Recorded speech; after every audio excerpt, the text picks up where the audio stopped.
Good morning, everyone. I just want to welcome everyone to the monthly legislative breakfast that's hosted by Lamoille Chamber of Commerce.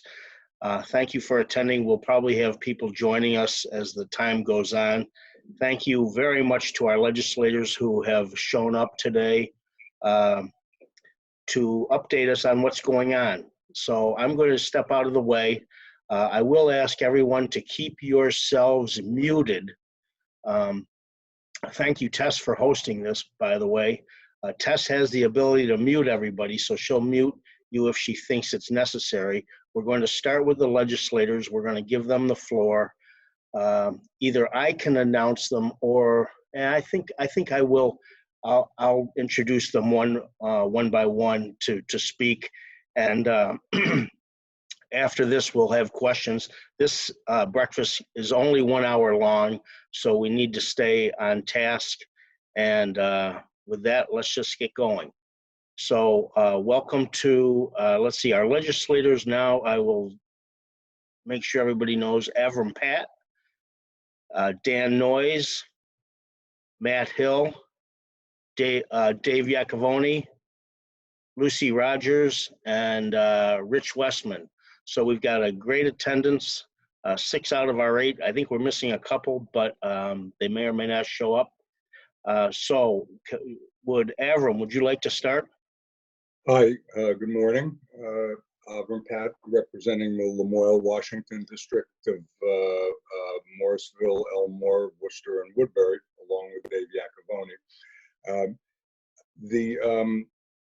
I'll be pretty brief. I am on the, as I've said at our previous breakfast meetings, I'm a member of the Energy and Technology Committee, along with Heidi and also Mark Higley.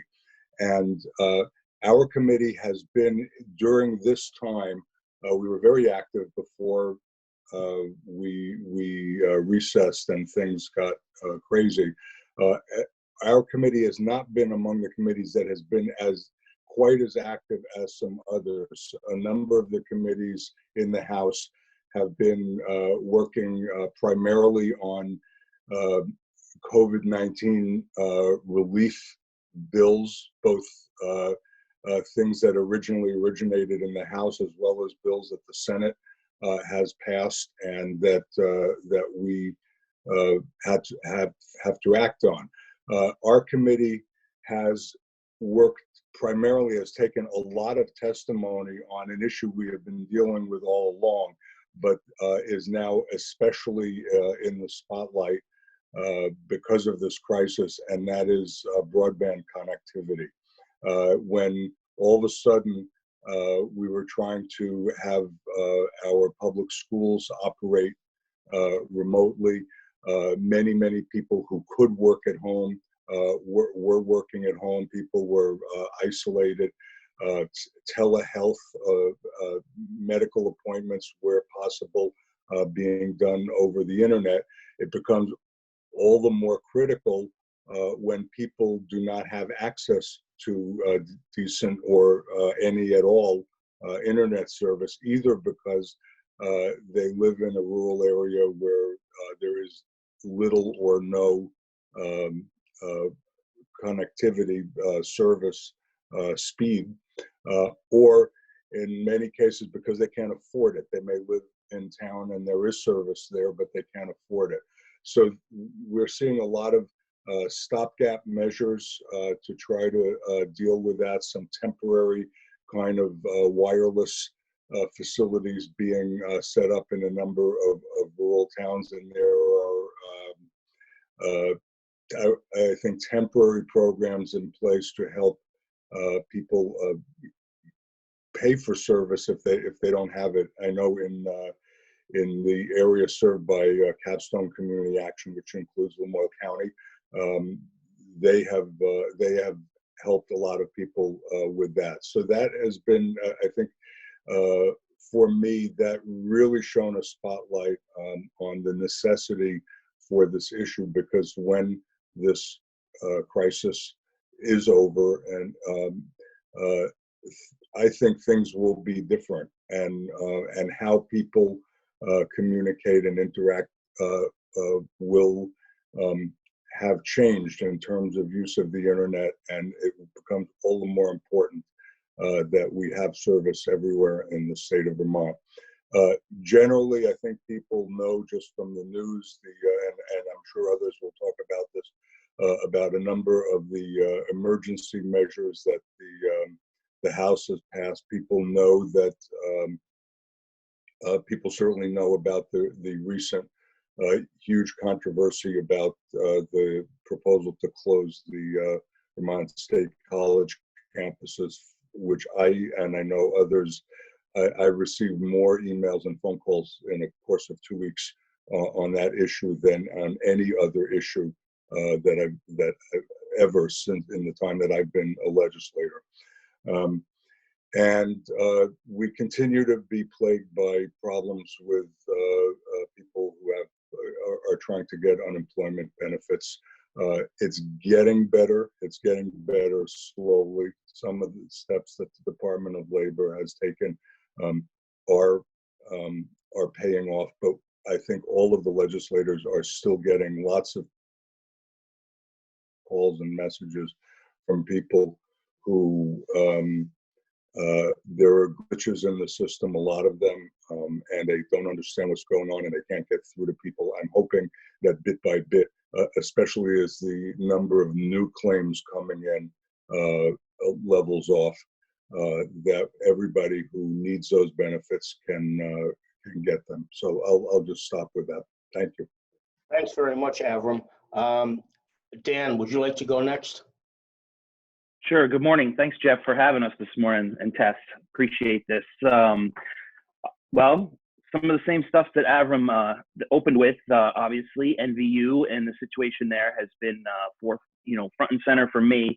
Got tons of emails, just trying to figure it all out. We put together a pitch session over the weekend with the representatives, Lucy Rogers and Matt Hill and Senator Westman and I, as well as one of the board of trustee members, to just kind of get some input on what people in the community thought we could do as a way to solve this problem. And we had some really good ideas come up.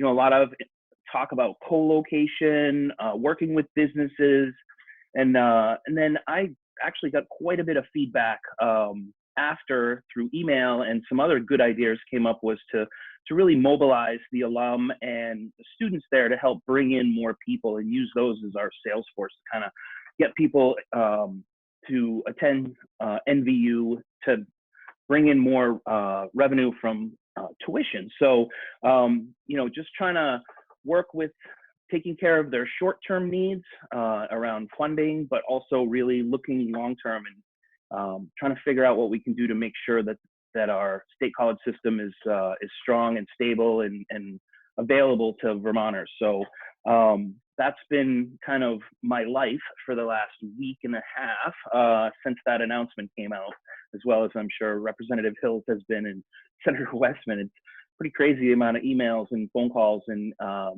people reaching out, and we appreciate it. It's important to have that dialogue. So if you've got any ideas, send them our way. We want to hear, because we're all in this together trying to figure it out. The second thing that really have been working on is unemployment and trying to make sure that people have access. It's hard because there's not a lot I can do. I'm not sitting in front of the 1980 computer that we're trying to run 80,000 unemployment claims through. Just doing what I can to make sure people know where to get information. And, I think we're going to start seeing some changes, as Avram said, with a lot more staff being brought on to deal with some of the issues, and also at the same time being able to have unemployment for self-employed individuals, and trying to work through some of the problems that we're finding as that system comes online. So I think there was some updates done over the weekend to the computer system. Who knows if that will help or not, but definitely more staff has been brought on. In committee, we've been working, trying to make sure that youth who are in state custody, who are in foster care and have visitation rights from their birth parents, have those interactions and those what does that look like? Do we stop them all? Do we work with the court to kind of modify those visitation rights when you have a family who is quarantining, and you also have, on the other hand, parents, the birth parents who want to see their children. So I know Senator Westman and I, we had a joint meeting on this, and with the Senate committee and the Human Services Committee, and I think the way it's kind of shaking out is it's going to be on a case-by-case basis through the court system. We've reached out to Judge Grierson with some ideas, and hopefully we'll be able to figure out that it's definitely a complex situation for sure. In this coming week on our committee schedule, we have advanced directives and how those can be filled out for individuals at this kind of strange time. And also we're getting kind of an update on long-term care facilities, and not only their workforce situation, but also any issues they're seeing around funding. And so I look forward to that this week. So thank you. Thanks very much, Dan. I was trying to unmute using the space bar and it wasn't working. Lucy, would you like to take over after that? Happy to. Thanks, Geoff. So I agree with much of what Avram and Dave have said as far as the experience of legislating remotely. I was just looking at a calendar this morning, and we're entering, as a legislature, our 7th week of remote work, which is kind of mind-blowing to me that it's been that long. One thing that I don't think was mentioned was a pretty big deal for the House last week was we ratified our ability to vote as a full House remotely on bills. So when we were all together in Montpelier, we had passed a resolution that basically said we are allowed to vote as a body remotely, contingent upon a remote vote in which 3/4 of the legislature agrees, which is a little bit of a weird process, but the reason was that people were understandably uncomfortable allowing remote voting without having a sense of what that would look like and whether or not they would feel comfortable with the technology once they knew what it was. So last Thursday morning, we ratified unanimously the ability to pass bills as a full body remotely, and then proceeded to immediately pass 4 or 5 COVID-related bills. So that was pretty exciting and pretty historic as well for the state of Vermont. As I said, I think right before we went live, it definitely legislating remotely is not the ideal way to be legislating. And I think all of us wish it wasn't the situation we were in, but given that it is the situation we're in, it's pretty amazing how much we are able to continue in this manner. As a member of the Healthcare Committee, our committee has been one of the committees that's been meeting regularly. And one of the first things we did after the COVID state of emergency began was actually to hand a lot of responsibilities that might otherwise fall to us over to the administration, since they're in a position to respond and react much more quickly to daily changes in the coronavirus situation. So since then, our job as a committee has been more of with a few exceptions, more of an oversight job of making sure that we're staying very informed about what the administration is doing and kind of having an oversight role, as opposed to and less of a proactive directing role. So that's been my committee work. And then really, other than that, it's completely been day to day, one day at a time, waking up in the morning, figuring out what the problem of the day is and trying to figure out how to solve it.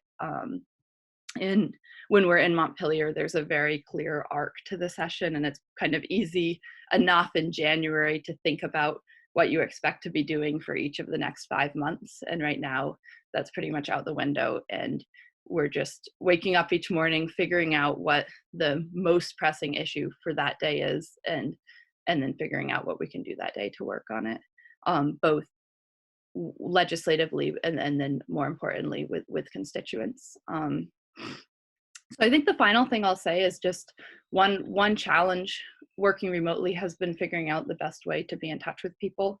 I've been using Front Porch Forum and Facebook a lot, and then continuing to write for the News and Citizen, but recognize that people are at different places with the technology they use. And if anyone has thoughts of a way that they would like to be kept in the loop by their legislators, I would love to hear it. If there's something that you think I or we could be doing to reach more people that you'd like us to be doing. Thanks. Thank you very much, Lucy. David. Good morning, and thanks for having us. Ditto to everything that's been said. I'll augment a little bit of it. In House Appropriations Committee, we've really, I at least, and I think other members have been trying to reckon what a future will look like in Vermont fiscally due to this pandemic, and how do we sustain what we may believe, each of us perhaps with different opinions, our core services to Vermonters, given what could be a dramatic decrease in revenues. I'm not so worried, though none of this is an easy lift.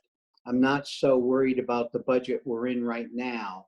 We'll do, it will be complicated, what's called a budget adjustment to wrap up the final year. But it's really going into next year.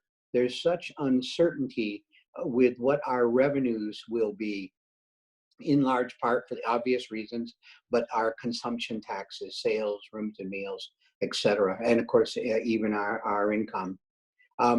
This is not meant to sound partisan or negative, but from where I sit, our future really hitches a lot on what Mitch McConnell does or doesn't do.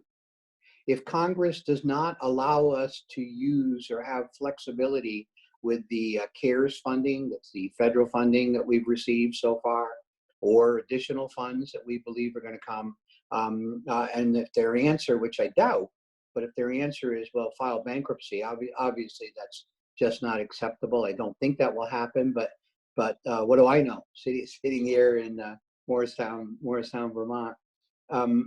But in all seriousness, that's really huge. If our revenues were to drop by half next year, in our general fund, I'm not even getting into the education fund yet, and we had permission to utilize a portion of the 1.25 billion that's come into Vermont, I think we'll come out of this okay, and we'll even have money in our reserves, which we do now, roughly 220 plus or minus million in reserves. If that doesn't, however, if we don't get that flexibility, the level of services of government that we have today, which in many cases is inadequate, will not. I don't see how, as a small state, we could sustain that. I'm going to shift a little bit, just the importance of our state colleges, and how we have to make that work for Vermonters is not the only problem potentially facing us. We have a number of small rural hospitals that are very fragile. So we ask, what's our capacity to deal with multiple significant infrastructure is such a impersonal word, but vital services to Vermonters that could be severely threatened at the same time. So we have to manage that and try to see our way through that. It's difficult not having all the data we have right now. We use our best estimates. I'm one, and I may be in a minority on this. I just feel strongly that Vermont needs to send a message that our state colleges, as we know them today, by that I mean the geographic distribution, certainly the programming might change, but serving all of Vermont is the Vermont we're going to have in the future. Without that kind of strong message, it will have, I believe, a chilling effect on admissions and enrollment and turn into a self-fulfilling prophecy of closure if you scare people away from applying. We have to decide, what do we want as a state? From where I sit, A northern Vermont without MVU Johnson and Linden becomes a wasteland, certainly for young people. We want to attract people to Vermont. We want to keep people to Vermont. We have to send the signal that we're in it, and we're going to make the investments necessary, which, and I'll wind down now, I don't want to go on too much longer, is far easier said than done. Certainly in this climate where other vital services are equally threatened. So we're having those kind of conversations in House appropriations. The governor has said no one will come out of this hole. And he very well could be right, certainly if we don't get the help from the federal government. Thanks for having us. I look forward to any questions. Thanks very much, David. Now, let's see, I think I've got every representative. Oh, Matt, I'm sorry. I apologize, Matt, please. I'll, ditto, everyone has pretty much said everything that I've been dealing with also. My post-COVID legislative work started out very slowly. I was kind of helping the Commerce Committee, some members of the Commerce Committee a little bit to help them walk through unemployment insurance, considering I'd spent 3 years in the committee before and 4 years before that at the Department of Labor. So I was one of the reasons why I was on that committee in the first place. So that's how my post-COVID started, and we had a few bills in the Natural Resources Committee, which I'm in now, and that was moving fairly slowly. But then, let's see, 2 Fridays ago, the bond was dropped, and that immediately took up 99% of my time. It was, Johnson's my hometown. It was very emotional for me. It was Johnson's my alma mater. Johnson State was my alma mater. So it was not a fun time for me. The emotions range from, rage to hope to joy, back to rage. And I think I'm making a cycle again here. And just while, I can see her, big shout out to Leah for the help and support that she's been offering the legislators during this time. And so, so that's been my week so far. We're really scrambling, and it's not being in the building. It really shows how important it is for people, legislators, to be all in one spot. It's not the way I usually do my work in the building. If I am trying to get something that I want, is walking through the hallways and scouring every nook and cranny for every representative I can get my paws on, and twist their arm if I can. Obviously, it's hard to twist someone's arm virtually, and so hasn't been as easy as it usually is. So that's been a challenge, and I'm working my way through that, trying to figure out the best way to communicate with other legislators. And I think everyone knows how important higher education is in general. We have a Johnson State College, has been a teacher school, always has been, probably always will be. They're vitally important to our rural elementary schools as far as training up teachers. So it's not a very hard argument to get somebody on board with helping the state colleges. But as Dave said, state colleges aren't the only people hurting right now, and so there has to be, we're going to have to really fight hard for everything we can get for Johnson. And my goal is at 25. If we can get more than 25 million, that would be amazing. And if we can do 25 million with some restructuring, expectations, with some savings, possibly with the umbrella of the VSC or things like that. I mean, at this point, everything's on the table. And as Dan said, and Lucy, thanks for those two for setting up the pitch session. Some good ideas came out of that too. And I'm assuming there's been a lot of ideas going into the Northern Vermont, their setup too. So pretty excited that everyone's on board with this, and everyone's working hard to get it, to stay strong and vital in our rural community. So that's what I'm looking forward to, and that's probably what I'll be doing for the rest of the year. Thank you. Thanks very much, Matt. This has been great getting caught up. Now, we've covered, have I missed any representatives at all before we turn it over to Senator Westman? I don't think I have. So with that, I'll turn this over to Senator Westman, and afterwards we will open it up to questions. So first I'd like to say, Tess and Geoff, thanks for doing this.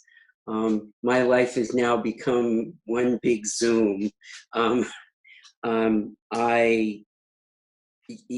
many ways, I've had days where I had one day where I spent 13 hours on Zoom at different meetings. So it just shows you where we all are. And I want to thank you for doing this at 7:30, because I have a joint fiscal meeting that starts at 9 and we're supposed to be on 10 minutes before that. So this worked out really well. The Senate has, we're in our third week of being able to vote remotely. Few glitches getting there, but we did that. The other thing that in the way we do business, the way it's changed is almost every morning for the first 3 weeks, and now we're down to more intermittently, but at least 3 days a week, the full Senate gets on a Zoom call and we all talk about where we're going to go. The importance of that is that in dealing with the Chancellor's recommendation to close the 3 campuses, we spent almost 4.5 hours on Zoom over 3 days talking about what a Senate position would be. And I think it helped shape where we ended up and helped shape what the leadership, I think, in both the House and the Senate, where they came down, and the push that came out of the President Pro Tem's office and the Speaker's office to do that, because there was clearly a lot of support for the state college system across the full Senate to do that. So my morning committee, which is health and welfare, I'm not going to talk about, because unlike before this, we had a few meetings with House Human Services and a few meetings with House Healthcare, but most of our time now is spent on Zoom with the House committees together. So I think in some ways it's brought our committees closer together. And a lot of the issues that both Lucy and Dan talked about, we covered together. I will say this to back up where Dave is and to talk about needs. Right now, the largest single thing that we fund in the general fund budget, not K through 12, which is in the Ed Fund, is Medicaid. And so far, the enrollment in Medicaid is up by 5,000 people. I've seen estimates that say that could grow to as much as 50,000. You know, it's such a broad range, and they don't know, but there are studies out there that have said it's going to be 20 to 25 increase in Medicaid, but I've seen as high as, I think it was 52,000 people in Medicaid. So our committees are keeping track of all of that, because that leads into the afternoon committee that I'm on, which is appropriations. And Dave alluded to it, but what I'd say about our appropriations committee, we haven't been meeting every day. And we basically haven't been meeting every day because the way that the federal 1.2 to 1.3 billion can be spent is still not totally decided. And until we know what the parameters are of what we can do with that money, we have kind of backed away from meeting every day. That said, we have been doing other bills in appropriations. One of the bills that we have ready to go and about to vote out is a payment to frontline workers, that people that are still working, not only hospital staff of nurses and nursing home and that.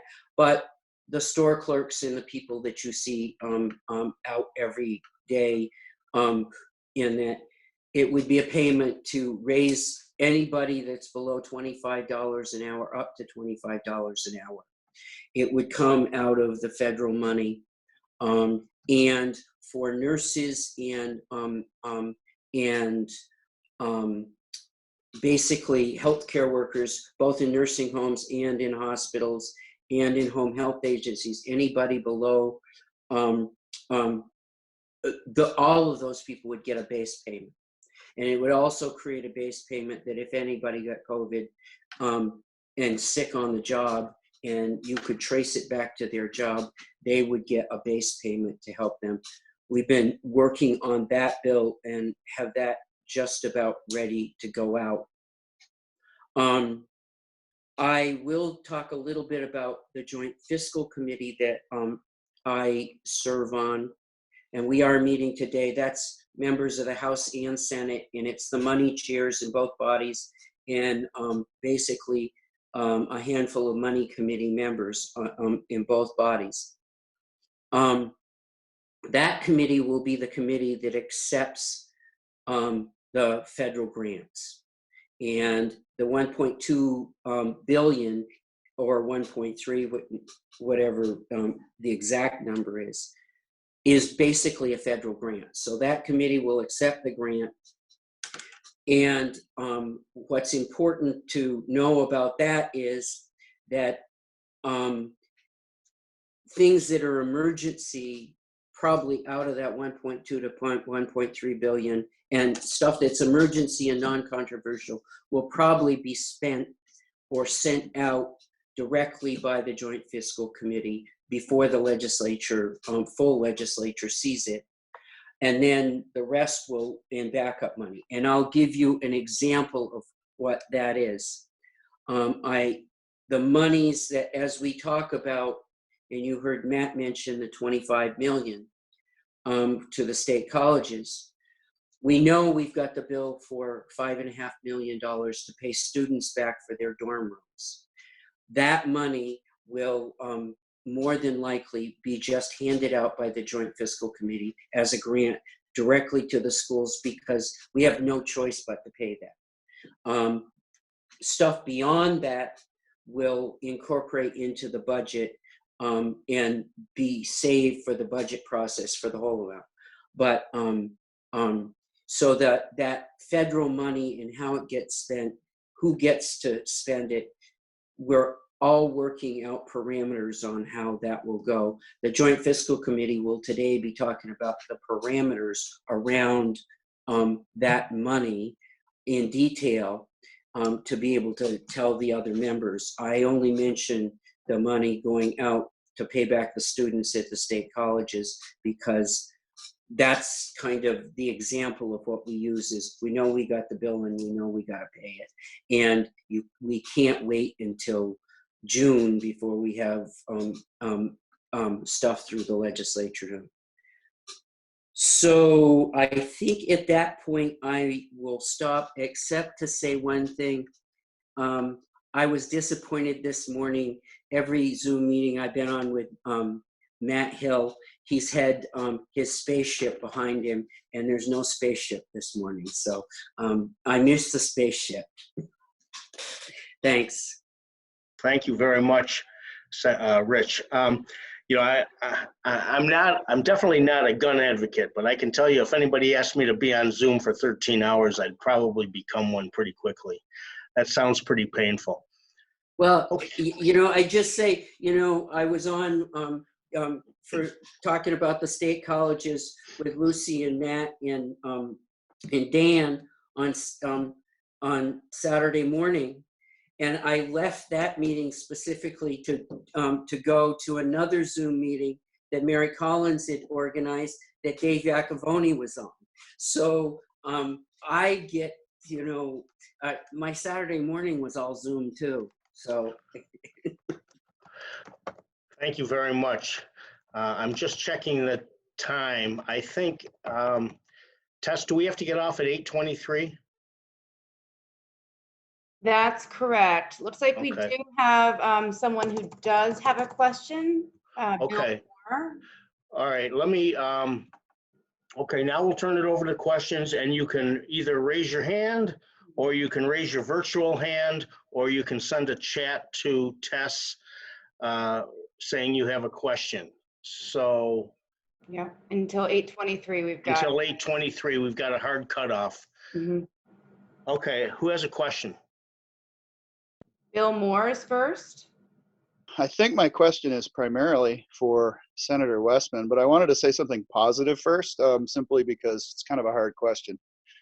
So over the course of the Zoom process, we've all learned, and I want to commend Senator Westman and Senator Benning for helping me personally get questions to the IT people about expanding access and posting documents and being able to go back to previous, for instance, Senate caucus videos that weren't being posted.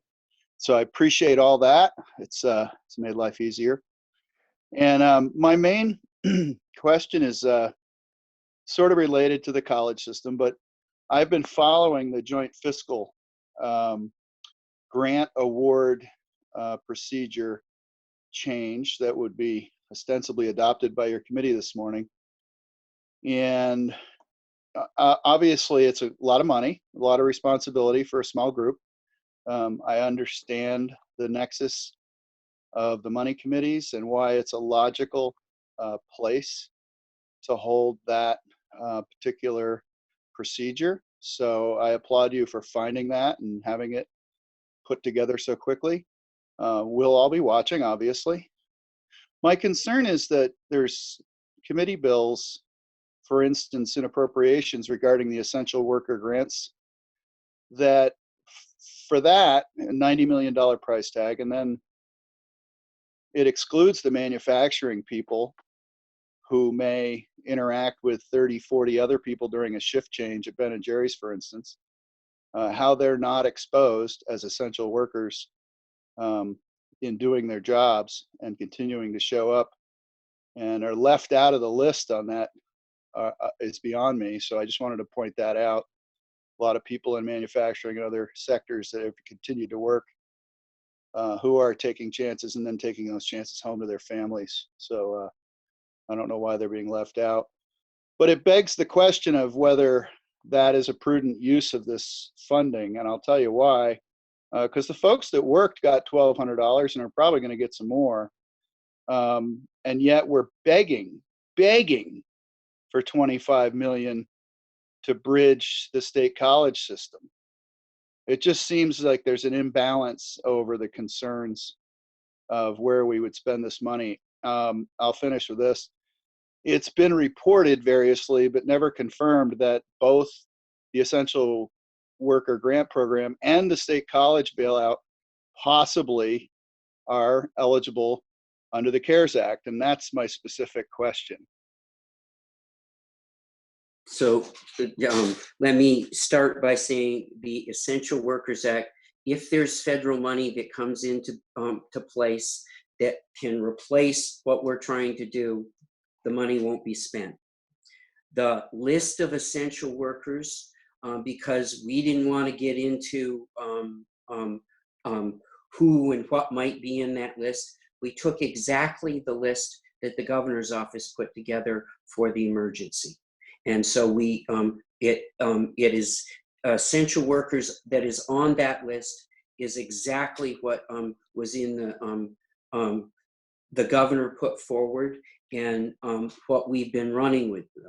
That said, this is a bill that is only about to come out of appropriations, will go to the full Senate. The House has got to weigh in on what that looks like. That list may change. We're only the first committee to take that piece up.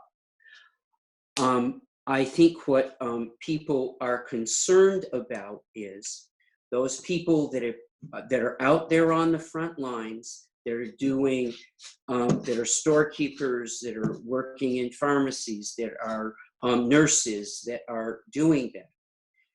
There has been a concern that with the bonus for unemployment. Once you get your unemployment check plus the $600 in the bonus, that we have people that are out there working, putting themselves at risk every day, that are making less money than if they went on unemployment. And so the push behind this is really that alone, that we didn't want to see those people that are out there putting themselves at risk in a position where they were making less money than people that had that were on unemployment. But what I would say to you is, we're only the first committee in the whole legislative process for it to go through. So I would weigh in. One of the reasons the bill didn't come out of appropriations last week is Senator Kitchell was with a group from the Senate, had gone to the House leadership to find out how they wanted to weigh in on this proposal, because we wanted to do it in conjunction with the House, not be confrontational. But I think the list of what essential workers is will be open for debate as this goes through the process. Okay, thank you, Rich. Any other questions, please? We have a little bit of time, and I'm trying to figure out whether do we still have a cutoff? Well, a couple of people have told me that they saw a notice pop up that we have unlimited time now. I didn't see that because I've been busy doing other things. So let's just go ahead and keep moving forward and see what happens. Shane Spence is next for a question. Oh, okay, and if we get cut off, you'll understand why. So Shane, please. Yeah, thanks, Tess, and everyone for coming out to this morning. So my question is about the state colleges. I'm going to be a bit of a broken record on this for quite a while, I think. This is not a new issue, and I think it's very easy for us to blame coronavirus and take this kind of easy excuse for us for why this is happening. But looking back at the state college's financial statements over the last few years, it is basically a yearly cry for help from the Vermont state colleges. And we've seen the financial position of the state colleges deteriorate more and more and more over time to now there's no room to give. It's either we fix it now or we don't have a state college system.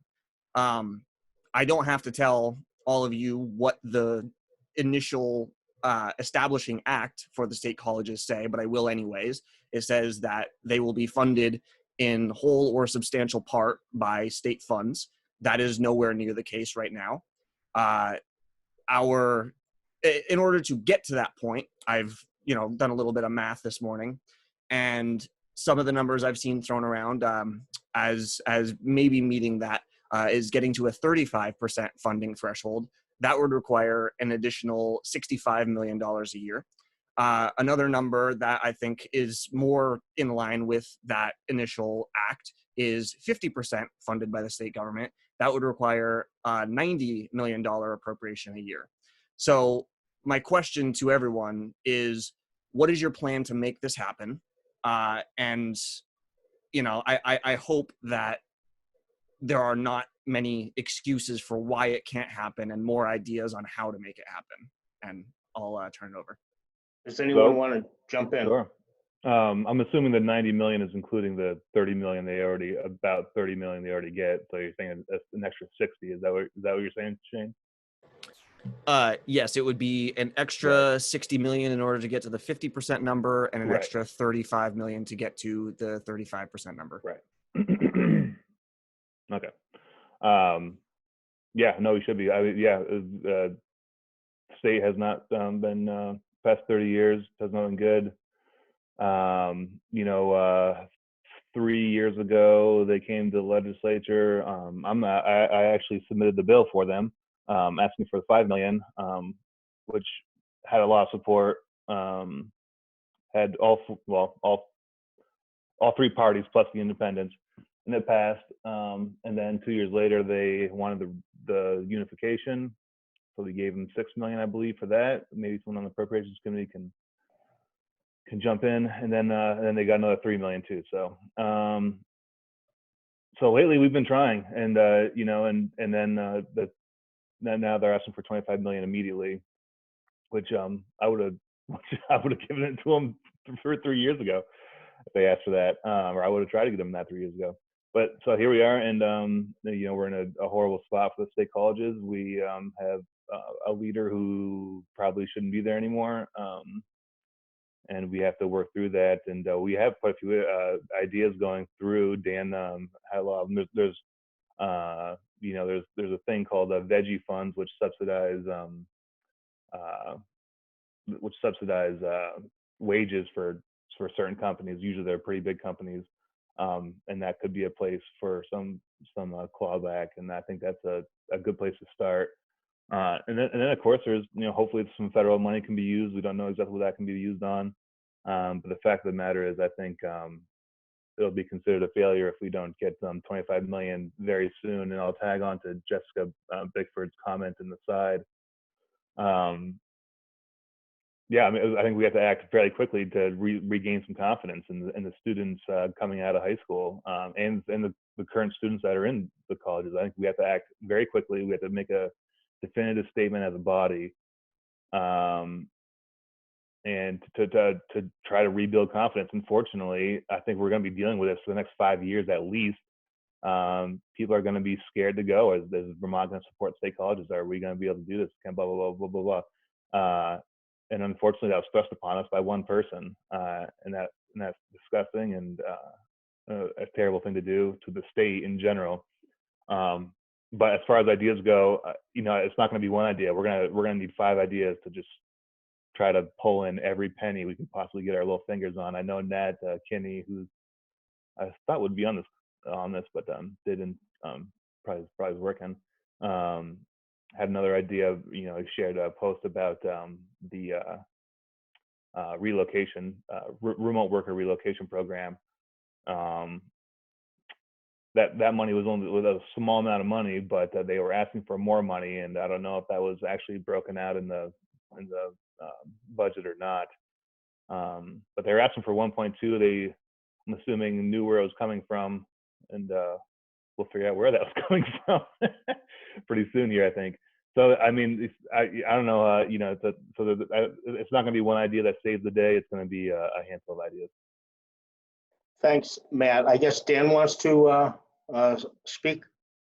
Yeah, just briefly, I definitely agree that we've got to figure out how to fund these, but just to kind of put it in perspective, so our Agency of Commerce and Community Development, you know, which you could look at our state college system as a way to bring young people to Vermont, a way to, you know, make sure we have access to training for our jobs. Their total budget is 16 million. That doesn't even cover the 25. So if we were to just get rid of ACCD, we're up 16 million, but we got to keep going.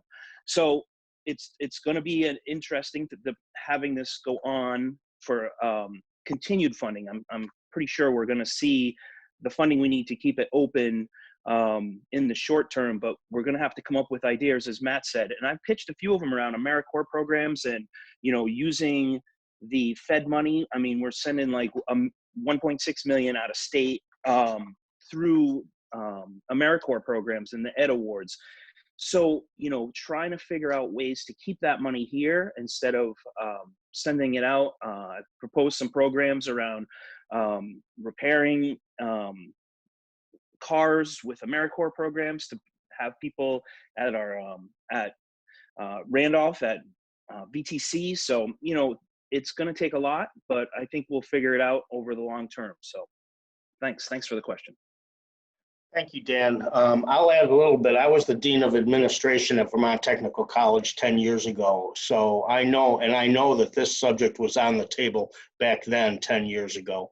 And I will add that the state of Vermont has been at or near the bottom of supporting state colleges in the country. So this is a huge problem that's been going on a long time.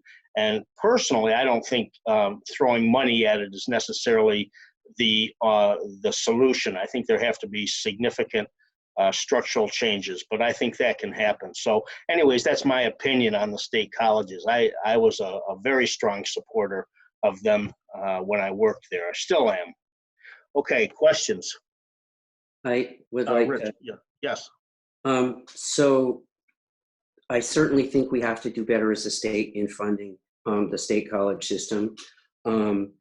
I would say to you, we're in the middle of a crisis, and our unemployment numbers are up, our revenues are down, but we're in the middle of a crisis. When the chancellor came to the Senate appropriations, as I think he probably did to House appropriations, what he was asking for in February was $25 million increase over the next 5 years. He asked for $5 million this year, $5 million next year, and incremental increases to $25 million over a 5-year period. We're now in a place where, because of having to pay back students for dorm rooms and that,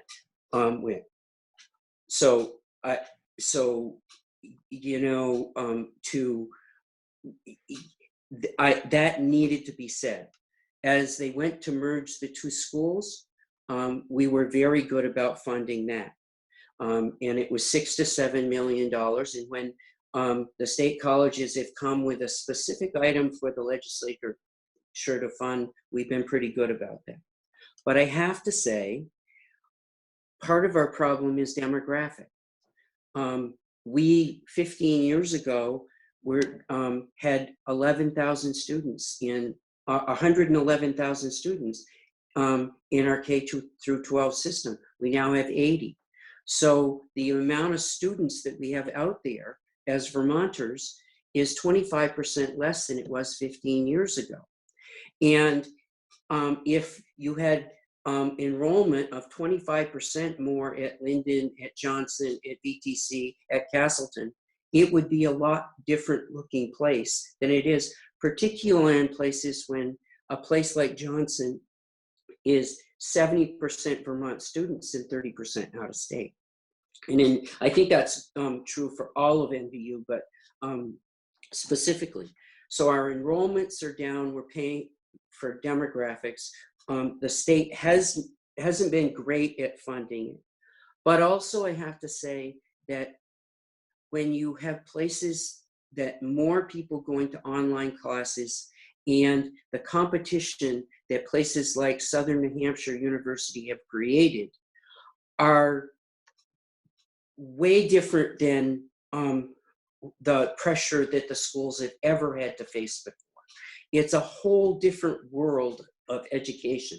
So there needs to be a recognition of that, and what do we do to compete with that? And that just isn't an issue of the state giving more money in a small state. We do that. And we do have to do better with the state giving money. But that competition that is being created by the online schools who have deep pockets, they have deeper pockets than we could ever compete with. So it isn't just the state money.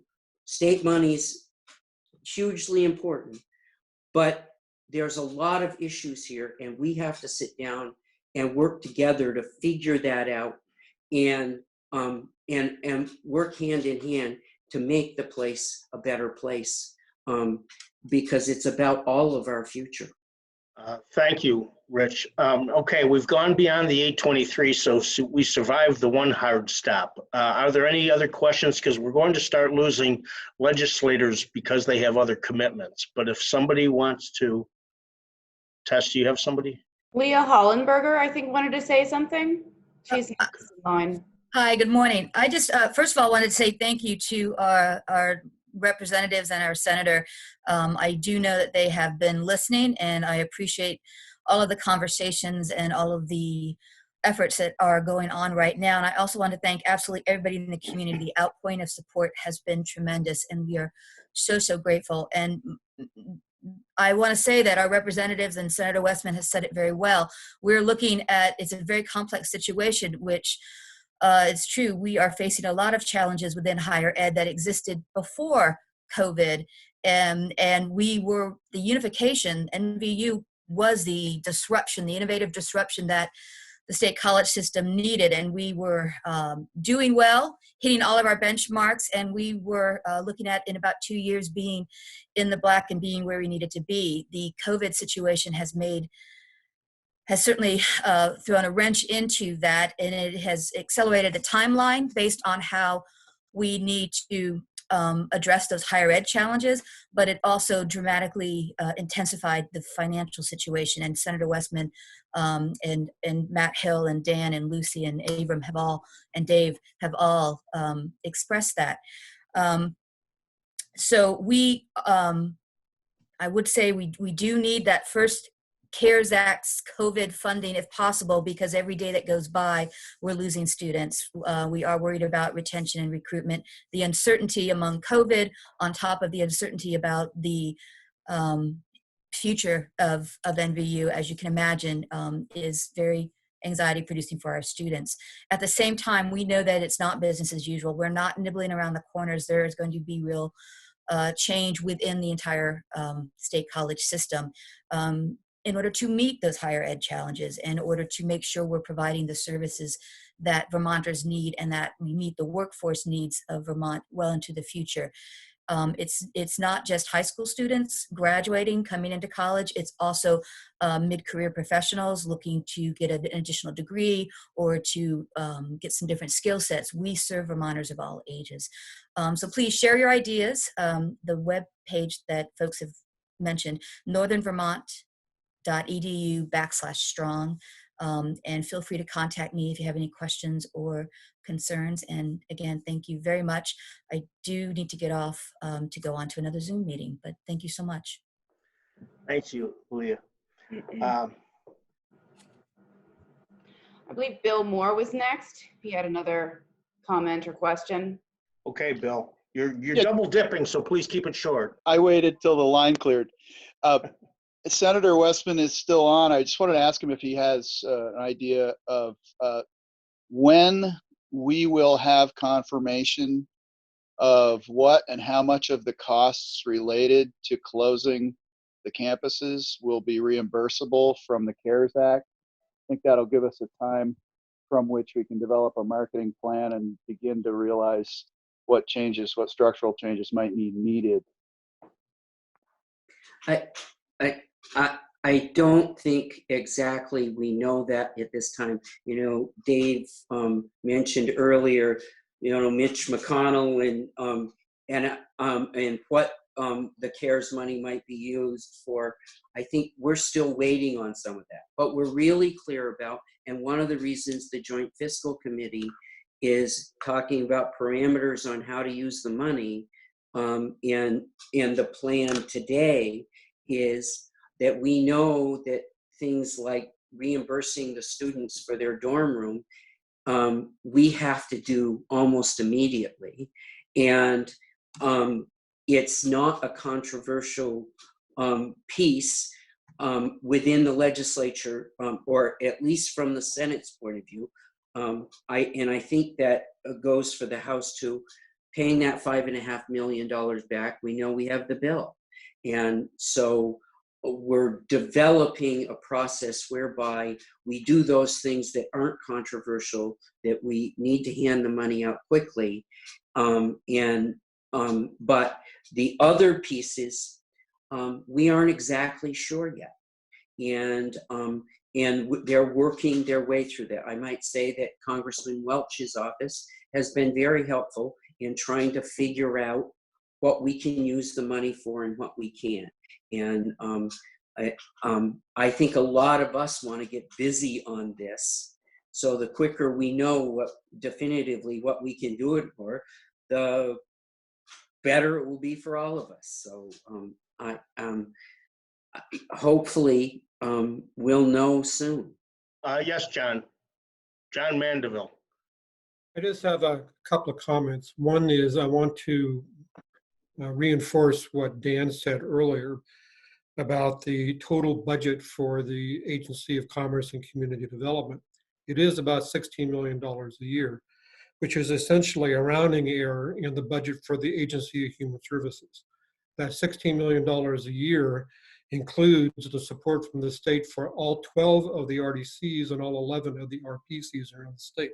So we're not talking about a robust sum of money that could be tapped into.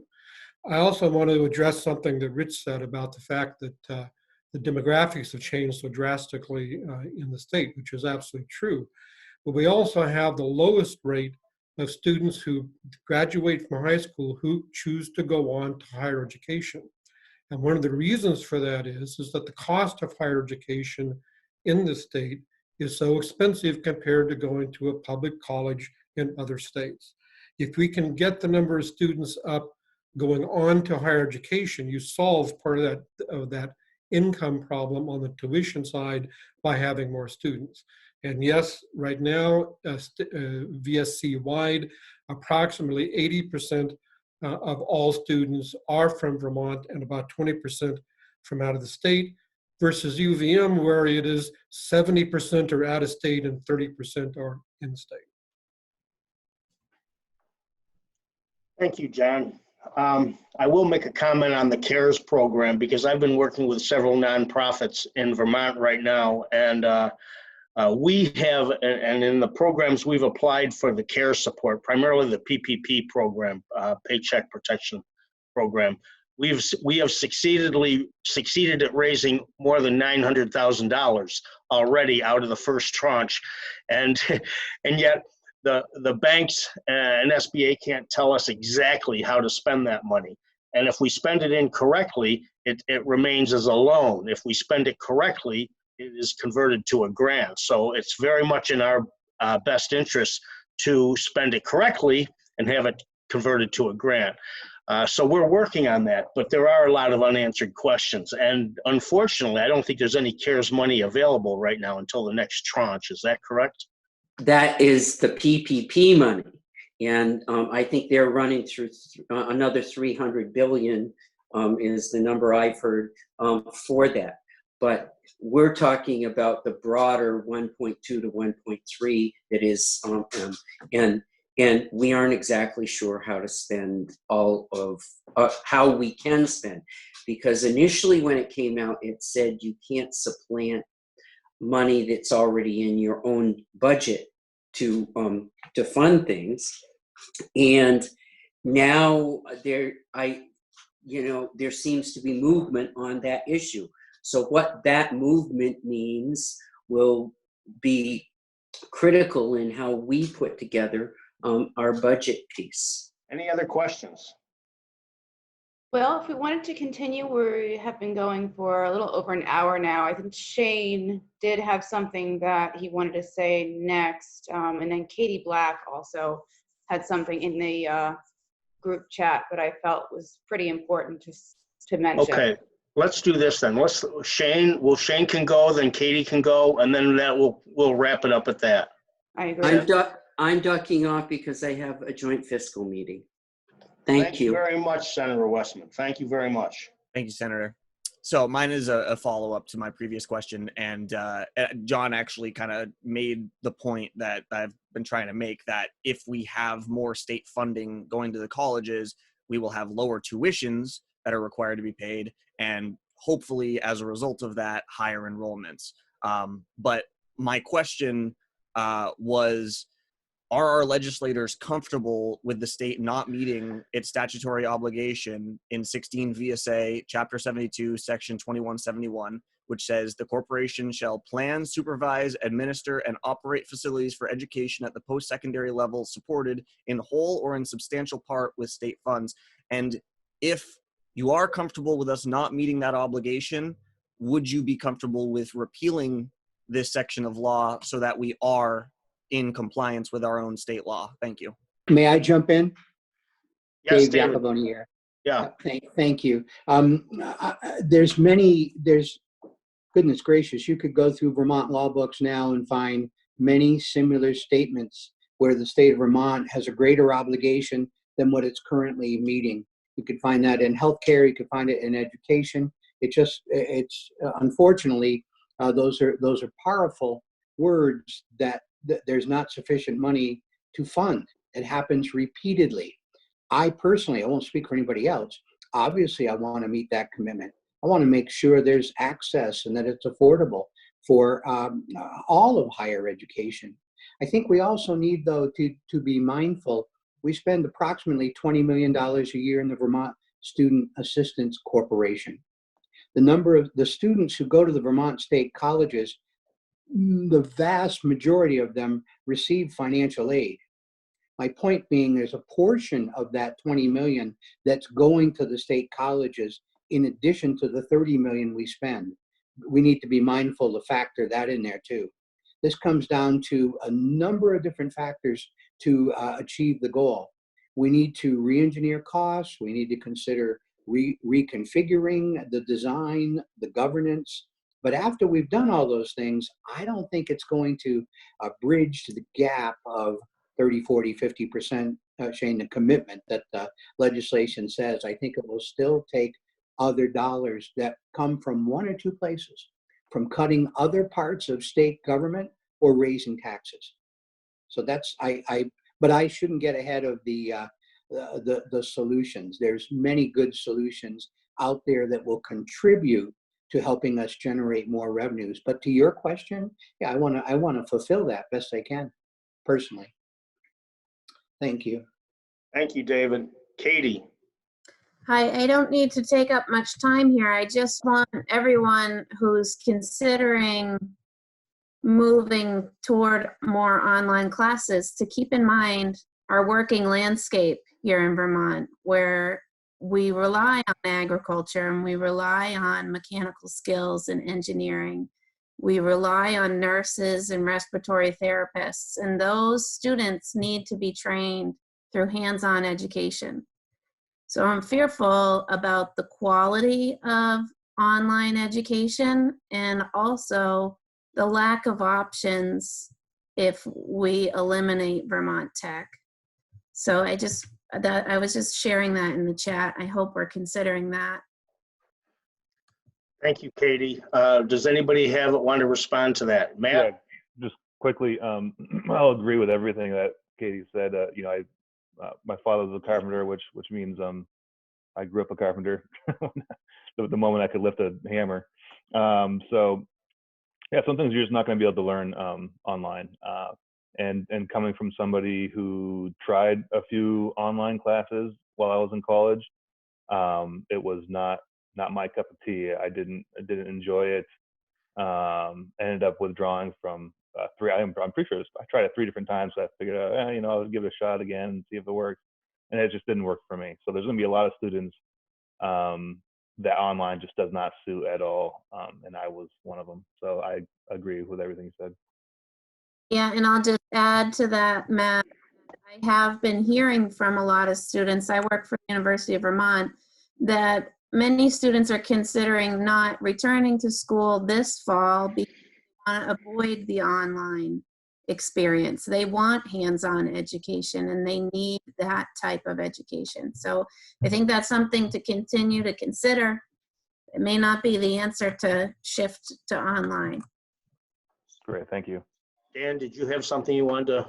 Yeah, just briefly, you know, I'm involved with the car show, and the money we raise from the car show, we give to students at our tech centers around the state for scholarships to go, you know, on to post-secondary education. And one thing I hear a lot is from these kids who are in automotive technology is, yeah, I'm going to Ohio because it's a better program than VTC. And I'm like, well, then we need to be having those discussions on why are our Vermont students leaving to go to school in Ohio instead of here in the state where it could be affordable and they're going to graduate with less debt. So yeah, I mean, we need to really look at the programs that are offered and make sure that our tech centers are directing, you know, where appropriate to our in-state colleges so that that money stays in Vermont.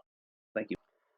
Thanks, Dan. I want to give one last wrap up to both Lucy and to Avram if they would like to add anything before we sign off. Thanks, Geoff. I fully agree with Katie as well.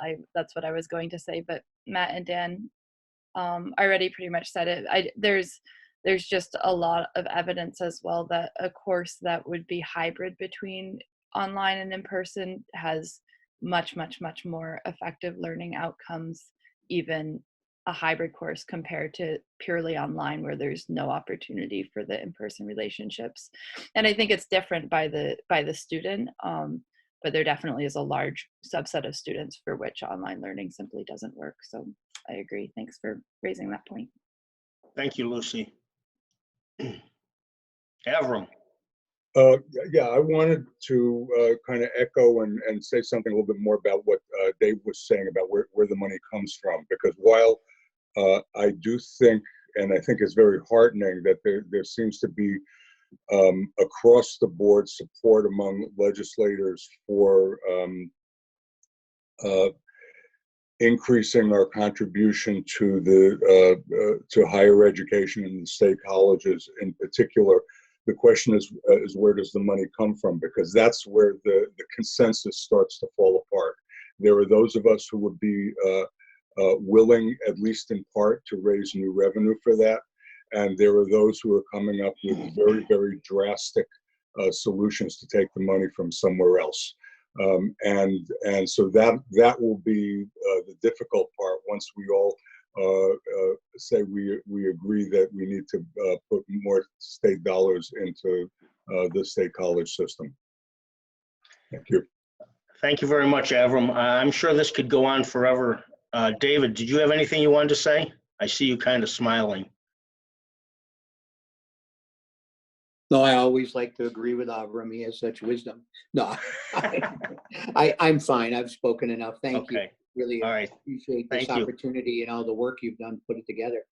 Yeah. Well, thanks very much to Tess for her efforts because she did most of the work. Yep. Tess, do you have anything do you want to add to wrap this up? Just to thank everyone for attending, especially our legislators. I know you all are very, very busy with all of the Zoom meetings that are going on. You're still working, you still have your personal lives. So we're just very grateful for you to take this time and updating, people of the community and allowing them to have this more personal access to you. And now that we know it works, we'll probably do it again. I think thanks. I really like this. Yeah. It's very manageable. Yep. Thanks everybody for coming. Thank you. See you later. Thank you.